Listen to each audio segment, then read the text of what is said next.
¿Cuáles son algunos de los misterios más inquietantes e inexplicables que has experimentado en tu vida? Tengo un par. Cuando tenía alrededor de 10 a 12 años, un amigo del vecindario y yo estábamos acampando en el bosque. En realidad, estábamos a unas cuadras detrás de su casa, en una zona boscosa que daba a un parque estatal, pero eso era lo más parecido a acampar con lo que me sentía cómodo. Teníamos con nosotros uno de los perros de su familia, una mestiza hermosa y muy protectora llamada Abby. No era del tipo que se asustara fácilmente. En medio de la noche empezamos a escuchar movimiento en el bosque y Abby comenzó a gruñir y a olfatear el aire, probablemente un ciervo pensamos, hasta que abrimos un poco una de las ventanas de la carpa para mirar afuera y vimos claramente una figura humana a la luz de la luna. Parecía estar de pie junto a un árbol, simplemente observándonos. Nos asustamos entre nosotros y decidimos ponernos los zapatos en silencio y salir corriendo de vuelta a su casa, abandonando el campamento por esa noche. Apenas abrimos la carpa, Abby se lanzó contra la figura, que salió corriendo hacia la oscuridad. Ella finalmente regresó por la mañana.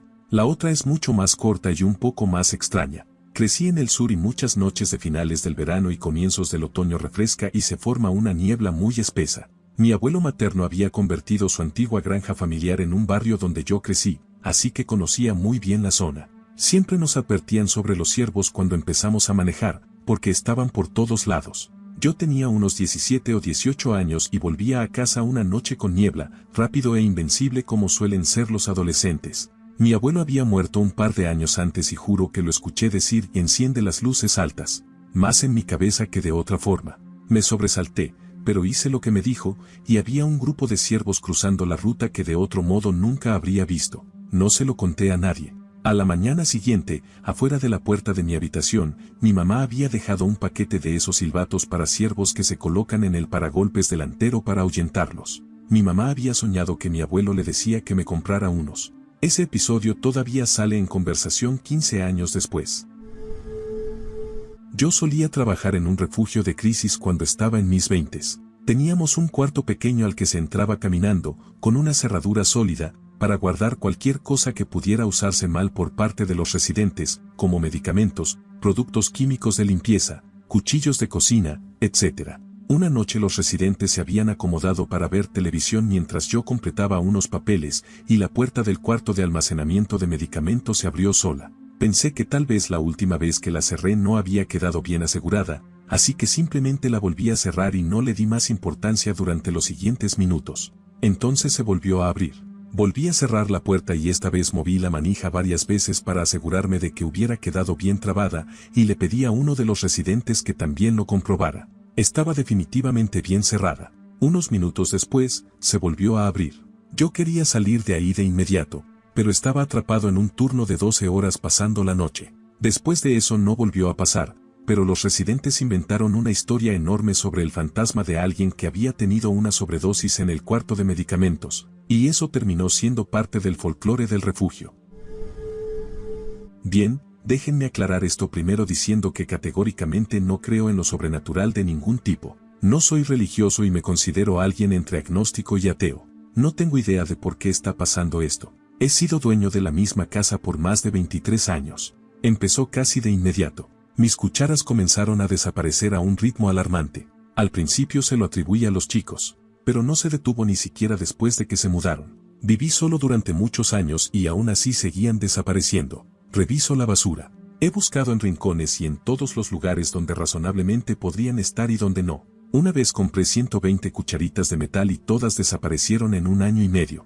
Más de 10 por mes. Curiosamente, las cucharas de plástico también desaparecen, pero mucho más despacio. Las cuento y les hago seguimiento, y eso lo ralentiza, pero de algún modo siguen esfumándose. Ahora mis nietas viven conmigo, pero no parece influir en nada. Por alguna razón, es peor en otoño.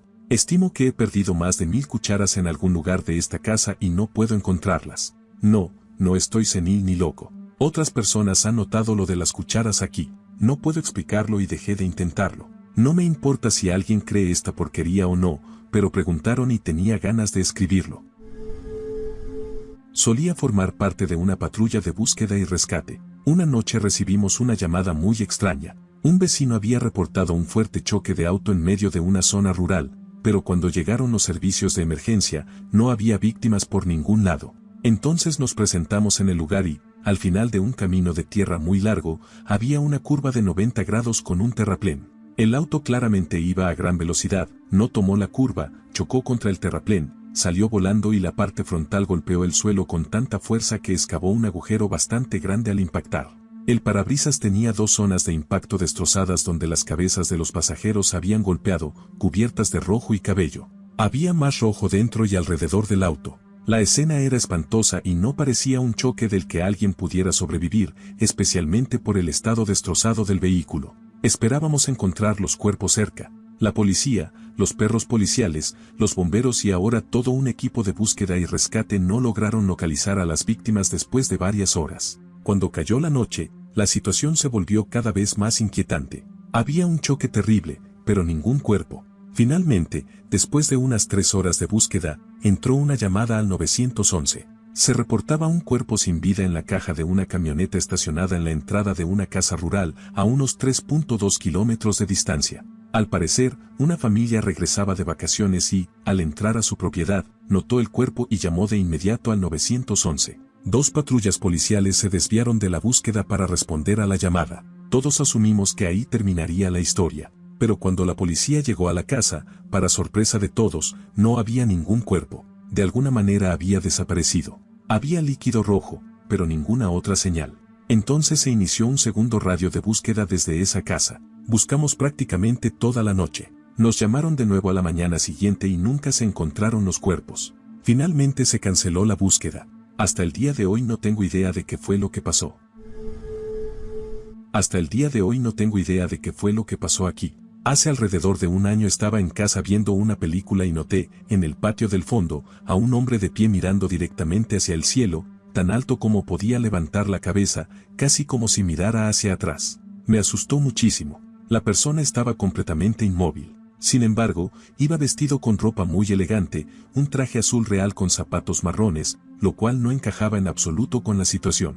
Agarré mi teléfono celular y lo observé durante un minuto para ver qué hacía antes de llamar a la policía. De la nada sacudió la cabeza, casi como saliendo de un trance, y miró alrededor para ver dónde estaba. Sacó su celular y empezó a hacer una llamada. En ese momento abrí la puerta corrediza, con la mosquitera todavía cerrada, y le pregunté si estaba bien. Sonaba muy alterado y dijo que no sabía cómo había llegado ahí. Le dije dónde estaba y, al parecer, vivía a unas pocas calles de distancia. Se fue por la puerta lateral después de disculparse repetidamente. Lo he visto un par de veces de pasada y siempre ha parecido totalmente normal, incluso maneja un Porsche Cayenne. No tengo idea de qué demonios fue todo eso. Nos mudamos con mi familia a una casa antigua en Nueva Jersey cuando yo era mucho más joven, tendría unos 11 años más o menos. Un día estábamos acomodando nuestras cosas y los muebles cuando noté algo muy extraño. Detrás de la puerta que daba al garaje, donde mis padres habían colocado un tacho de basura, descubrí en la pared el contorno de un niño de tamaño similar, justo detrás del tacho. El contorno tenía la forma de alguien que hubiera calcado a su hijo apoyado contra la pared, pero dentro había rasgos faciales amenazantes, ojos de aspecto demoníaco y una sonrisa muy estrecha con dientes afilados. Debajo de esos rasgos se leía Nicky, todo dentro del contorno. Debieron no notarlo porque apenas medía unos pocos metros de alto y estaba hecho con lápiz claro. A mí y a mis hermanos menores nos perturbó muchísimo y cuando se lo mostramos a mis padres se rieron y estaban completamente convencidos de que les estábamos haciendo una broma con ese dibujo retorcido en nuestra casa nueva. Lamentablemente, no era así. Avanzamos 2 años en el tiempo. Mi papá estaba trabajando arriba, en un pequeño espacio del ático, moviendo cajas para hacer lugar a más cosas. Mientras hacía eso, golpeó una viga de madera de la estructura del ático y notó que estaba muy suelta. Tiró de ella y se sorprendió al ver que salía con facilidad. Detrás de la viga había un dibujo, el mismo contorno pequeño y familiar de un niño con ojos demoníacos y dientes afilados. Esta vez tenía dibujado de manera rudimentaria un vestido. Al lado se leía Nicky. Tengo una tía que tuvo problemas cardíacos toda su vida y una noche su corazón decidió detenerse y ella terminó falleciendo. Mi familia estaba haciendo una reunión y ella ya se había ido por esa noche. Decidió volver para sacarles fotos a todos los miembros de la familia para su agenda del teléfono. Hay que tener en cuenta que esto fue cuando los teléfonos con cámara eran algo nuevo, así que quería una foto para cada número de su agenda. Mientras estaba sacando una de las fotos fue cuando su corazón se detuvo. Su esposo, mi tío, Unos días después decidió revisar su teléfono y encontró la última foto que tomó justo en el momento en que murió. Era algo que parecía ser un destello. El destello tenía la forma de una paloma blanca volando. Ella no estaba frente a un espejo ni a nada reflectante como para que ese destello se reflejara. Mi familia cree que de alguna manera logró tomar una foto de la luz justo antes de morir. Yo vi esa imagen hace más de 12 años y todavía la recuerdo con total claridad. Sin duda fue inquietante. El accidente aéreo que no me ocurrió a mí ni a varios otros en el ejército. Yo volaba helicópteros Huey para el ejército, apoyando la escuela Ranger en las montañas del norte de Georgia en el otoño de 1978. Al final de una misión matutina, yo estaba a los mandos descendiendo de las montañas hacia la zona de aterrizaje del Camp Frank D. Merrill, al noroeste de Dahlonega, Georgia. Estaba relajado y pensando en repostar combustible y regresar a Fort Benning, hoy Fort Moore, esa misma tarde. Algo empezó a inquietarme y no lograba identificar qué era. Después de aproximadamente un minuto, supe que algo estaba muy mal con la aeronave y que necesitábamos aterrizar. Los instrumentos estaban todos normales. No había sonidos ni vibraciones inusuales. Los controles respondían con normalidad, sin trabas ni holguras extrañas. Como solo tenía unas 450 horas de vuelo, alerté al otro piloto, que tenía alrededor de 3000 horas y era suboficial, y le pedí que tomara los controles para revisar. Pensé que quizá lo estaba imaginando, sobre todo porque, como ingeniero de formación, no podía señalar nada concreto que explicara esa sensación. Él no me creyó cuando le dije que algo estaba mal con el helicóptero. Lo probó durante un par de minutos, dijo el aparato está bien y me devolvió los controles.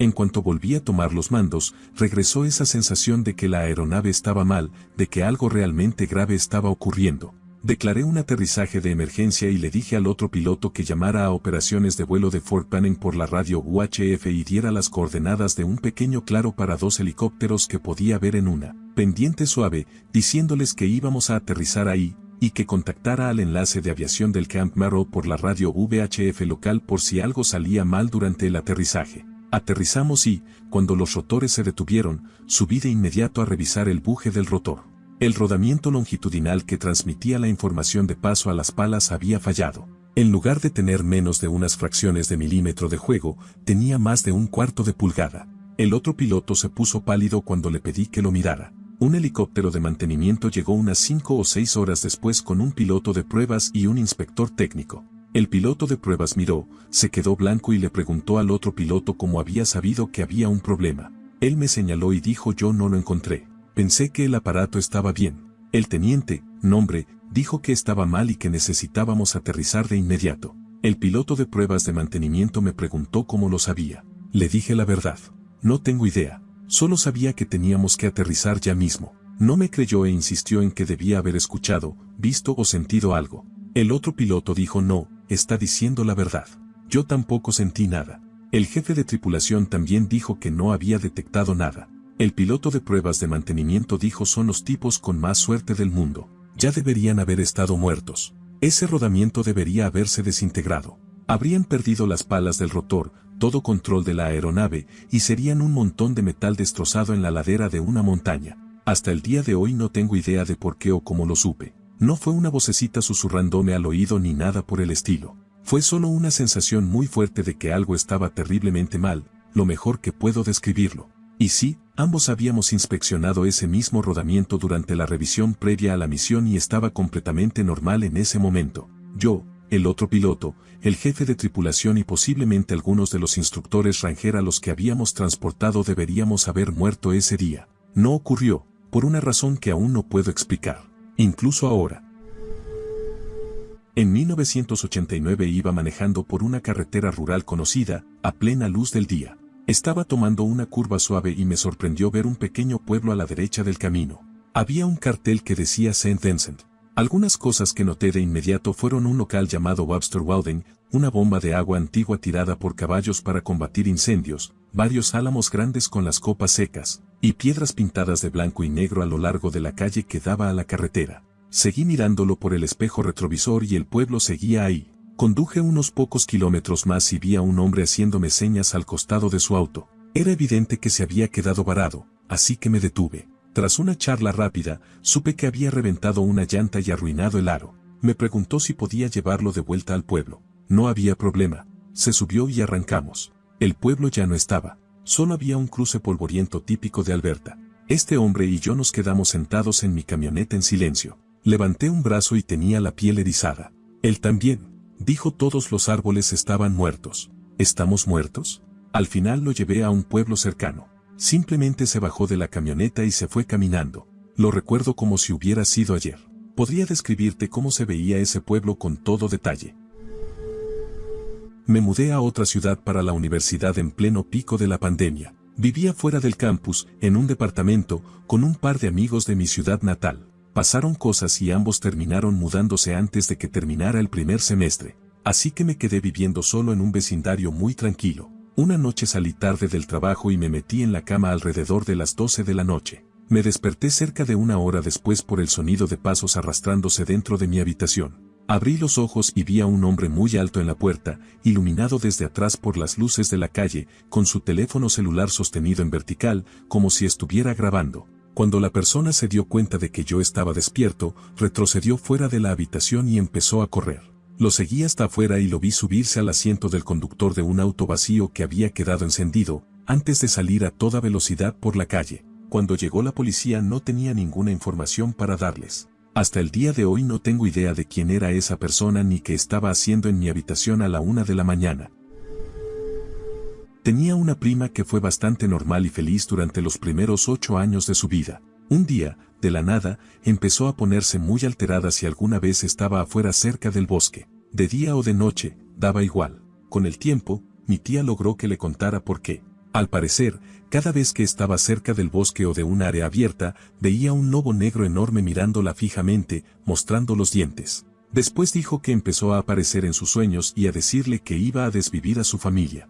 Eran cosas bastante oscuras saliendo de la boca de una niña. Luego empezó a decir que veía niños abrir su puerta por la noche y quedarse mirándola. Cerraban la puerta y la dejaban en completa oscuridad hasta que ella se desmayaba del miedo. Decía que veía los ojos del lobo mirándola desde el closet. Yo me he quedado en la casa de mi prima porque su hermano mayor y yo siempre pasábamos tiempo juntos. En el cuarto de él había pequeñas marcas de manos, del tamaño de un niño, en el techo justo encima de la cama. Pensamos que era de mi primita saltando en la cama y tocando el techo, aunque no había manera de que pudiera llegar tan alto. Intentamos pintar encima, pero volvían a aparecer siempre. Súper inquietante, ya nunca me sentí seguro durmiendo ahí. Al final, mi tía metió a la iglesia en todo esto por mi primita porque ella empezó a decir que el lobo estaba en todas partes. En reuniones familiares, en el bosque, en la casa de mis abuelos, y más al norte, en las cabañas durante nuestras vacaciones familiares. El pastor fue a su casa y la bendijo para limpiarla de cualquier cosa maligna. Y luego, un día, todo simplemente se detuvo. Mi prima ya está en la secundaria, y todavía me da miedo a mí, siendo adulto, cuando vuelve a contar estas historias y agrega detalles nuevos que yo no sabía. En general fue una experiencia increíblemente extraña, pero me alegra que ella esté mejor ahora y que nada me haya seguido a casa. Entrenamiento de supervivencia en clima frío. 3 días en las montañas con temperaturas ocasionales bajo cero. 12 estudiantes, cada uno a aproximadamente 1 kilómetro de distancia. Nos dieron una especie de pistola lanzabengalas por si llegabas a un momento de mierda, me voy a morir, y se suponía que debías ir hacia ahí si veías que se disparaba una. En fin, estoy en mi refugio, muriéndome de frío, y veo una bengala en el cielo. Se me hundió el corazón, agarré mi equipo y corrí hacia allá. A medida que me acerco veo 3 más en distintos puntos. Ahí ya empiezo a entrar en pánico. Una es mala, 4 ya es un desastre. Me pongo a unos 30 metros del primer sitio y veo el refugio del otro estudiante. Le aviso que me estoy acercando y voy hasta él, y lo encuentro bien, con fuego encendido y todo. Le pregunto si disparó una bengala o si vio las otras. Me dice que no y me muestra sus bengalas, ninguna estaba usada. Lo reviso, se ve bien. Igual no dice nada, lo cual es rarísimo. Pensé que quizá estaba en shock, así que me quedé un rato hasta que señala la puerta. Lo tomé como una señal y solo dije que me iba a ir si él estaba bien, y asintió. Camino de regreso hacia mi sitio y me agarra una sensación inquietante. Todo el trayecto se me eriza la piel. Empiezo a meterme otra vez en mi refugio y hay alguien adentro. Me altero un poco y pienso que debe ser otro estudiante, hasta que levanta la vista y solo se queda mirando, sin expresión. Me tomó un segundo darme cuenta de que era yo, como mirarme en un espejo. Nunca en mi vida sentí un miedo tan horrible, esa sensación de no debería estar aquí. Salí corriendo del refugio, tropecé y me caí. Lo siguiente que recuerdo es que me despierto en mi refugio con un instructor preguntándome si estaba bien y si ya estaba listo para salir caminando. Creo que todo lo que pasó fue un sueño. Me levanto y junto mis cosas. Mientras caminábamos para reunirnos con los demás, él me preguntó por qué no respondía a las bengalas anoche. Aterrador. Eran alrededor de la 1:30 de la mañana y yo estaba acostado en la cama, no podía dormir esa noche, cuando escuché pasos. No sonaban como pies descalzos ni pantuflas, sonaban como botas. Para aclarar, vivo en una casa adosada que tiene mucho espacio abierto, lo que hace que los sonidos reboten bastante. Empecé a pensar quién podría ser, tal vez mi hermana. Ella suele llegar tarde a casa, pero la había escuchado entrar aproximadamente una hora antes. Mamá y papá estaban profundamente dormidos, roncan fuerte, eso solo dejaba al gato, que claramente no usa botas. Había alguien en la casa. Agarré un objeto contundente, por si acaso, y fui a buscar a mi papá. Mientras iba a despertarlo escuché a Siri en el sótano y recordé que mi iPad estaba ahí abajo. Cuando le conté la situación a mi papá, saltó de la cama y empezó a recorrer la casa, encendiendo todas las luces. Nada. Ninguna señal de que hubiera alguien en la casa. Ninguna ventana forzada, puertas abiertas, etc. Solo quedé como un idiota, aunque juraría que alguien estaba husmeando en nuestra casa. Que mi madre dijera que me tenía miedo sin entender por qué durante mucho tiempo. Luego, una mañana, descubrí la razón y yo también quedé aterrorizado. Aún así, no puedo explicar qué demonios pasó ni verificar si ella pudo ver lo mismo que yo vi. Vivía con ella y con mi hermano mayor en un departamento de 2 habitaciones mientras intentaba terminar mis estudios. Ellos tenían cada uno su cuarto y yo dormía en el comedor y compartía el vestidor principal con mi madre. No me gustaba esa situación, así que me propuse prácticamente no estar nunca en casa salvo para dormir y ducharme. Casi no interactuaba con ella y, cuando lo hacía, era solo para preguntarle si quería cenar o si necesitaba algo del supermercado. Como casi no estaba en casa, no podía entender por nada del mundo por qué mi madre me tenía tanto miedo. Hasta que una mañana estaba en el vestidor cambiándome para prepararme para el día. Era una hora absurdamente temprana de la mañana. Salí del vestidor y vi una figura de pie junto a su cama, inclinada sobre ella. Mi madre seguía dormida. Me quedé ahí, mirando, demasiado impactado para moverme, porque se parecía a mí. Tenía mi pelo, mi cara, mi cuerpo. Un escalofrío me recorrió entero. Al cabo de un momento, el shock se disipó y salí de ahí de inmediato. Mi madre está mucho mejor ahora y yo vivo solo. No ha habido ningún incidente desde entonces y ella ya no me tiene miedo. Aún así, sigo sin poder explicar qué fue lo que estaba viendo esa mañana. Mi papá vivía en una casa de campo muy antigua, con su nueva esposa, los 2 hijos de ella, y además mis 2 hermanas y yo cada 2 semanas. Esa semana, mi hermana menor y yo tendría alrededor de 8 a 10 años en ese momento, estábamos solas arriba, mientras mi papá y su esposa dormían abajo. Todos, excepto mi hermana menor y yo, habían experimentado algo paranormal en la casa y lo comentaban seguido durante la cena. Obviamente eso asusta a una niña de 10 años que ya le tiene miedo a la oscuridad. Así que esa noche, ella vino a mi cuarto y me preguntó si podía dormir a mi lado. Se acostó y se durmió de inmediato. Poco después de que se recostó, escuché un sonido tenue de clic, parecido al sonido de presionar un bolígrafo, que venía desde dentro de la pared, y luego se fue desplazando lentamente hasta el calefactor justo al lado de mi cama. Supuse que eran las tuberías y no le di importancia, hasta que escuché el clic literalmente junto a mi oído. Sigue siendo una de las cosas más aterradoras que me han pasado. El clic continuó por intervalos, alejándose cada vez más de mi cama, saliendo al pasillo, y cuando llegó hasta el final del pasillo, los sonidos se detuvieron. Esa noche casi no dormí.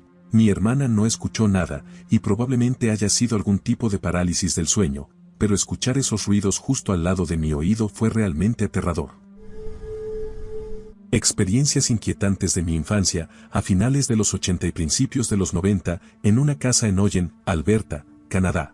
En la sala de televisión había una puerta de closet empotrada en la pared donde estaba el sofá, en un extremo del sofá, y la puerta para salir del cuarto estaba en el otro. Tenía un sueño recurrente en el que yo estaba acostado en el sofá, la perilla del closet empezaba a sacudirse y la puerta se abría un poco, yo me levantaba y la abría, algo se movía en la oscuridad y me despertaba. Una noche, ya en la vida real, estaba solo en casa acostado en el sofá, se fue la luz, escuché la perilla del closet sacudirse, volvió la luz y la puerta del closet estaba apenas abierta. Me eché para atrás por encima del extremo del sofá y salí corriendo al porche trasero hasta que mis papás llegaron. Otra vez me estaba cepillando los dientes y escuché clarísimo a mi papá decir ¿puedes venir a ayudarme con esto? O algo así. Estaba solo, no había nadie. Otra vez al porche. Lo de la respiración en mi cuarto. Siempre estaba ahí de noche con las luces apagadas. Con las luces encendidas, no había respiración. De niño me acostumbré a eso. Le puse un nombre y le decía buenas noches, creo que como una forma de no sentir miedo. Era una casa vieja y genial, muy divertida para jugar a las escondidas porque tenía muchos rincones y recovecos. También había un tramo de escaleras viejo y sellado desde el sótano que antes iba a una puerta exterior tipo puerta de tormenta, como las que se ven en películas de tornados. Por fuera la cubrimos con una terraza y mi papá selló la puerta del sótano. De vez en cuando escuchábamos ruidos ahí adentro. Cuando tenía alrededor de 12 o 13 años, andaba en bicicleta por el vecindario con unos amigos. Uno de ellos mencionó una casa del barrio que supuestamente estaba embrujada, así que, obvio, fuimos a verla. Cuando llegamos, realmente parecía que nadie vivía ahí, el patio estaba descuidado y la casa se veía vacía. Hablamos con otro vecino que vivía cruzando la calle y confirmó que la familia se había mudado, pero que nadie se había instalado después, y que en ese momento no había nadie porque él había estado haciendo trabajo de jardinería todo el día en su patio delantero y no había visto a ninguna persona entrar o salir. Así que fuimos a revisar. Caminamos hacia la parte de atrás y vimos más señales de abandono. El patio trasero estaba vacío, pero se notaba donde había estado una mesa antes y había una pequeña fuente tipo cascada con agua estancada, llena de larvas de mosquito. Para nuestra sorpresa, la puerta trasera estaba sin llave, así que entramos a la cocina. La cocina también estaba vacía, no había nada en los gabinetes, ni sillas ni mesa, solo la isla. Nadie vivía ahí, por eso nos asustamos tanto cuando empezó el llanto. De repente, todos pudimos escuchar a una mujer llorando para sí misma. Nos quedamos paralizados del miedo, pero al parecer alguien hizo un ruido, porque de inmediato el llanto se cortó con una inhalación brusca y la mujer preguntó, ¿quién anda ahí? Salimos de ahí de inmediato. Corrimos fuera del patio trasero, atravesamos por varios patios de vecinos y no paramos hasta que ya no se veía la casa. Todos estábamos alterados, pero también intrigados. Por ser jóvenes y tontos, no podíamos terminar la aventura ahí. Teníamos que investigar más, así que regresamos. La casa estaba completamente vacía. Caminamos por todas partes e incluso miramos arriba y en el sótano. Fuera de un poco de daño por agua en el sótano, no había nada destacable. Solo una casa vacía que había llorado una hora antes. No sé qué fue exactamente lo que pasó ese día, pero había algo en esa casa con nosotros cuando entramos la primera vez. Todos vivimos exactamente lo mismo. Fuera lo que fuera, espero que haya encontrado paz.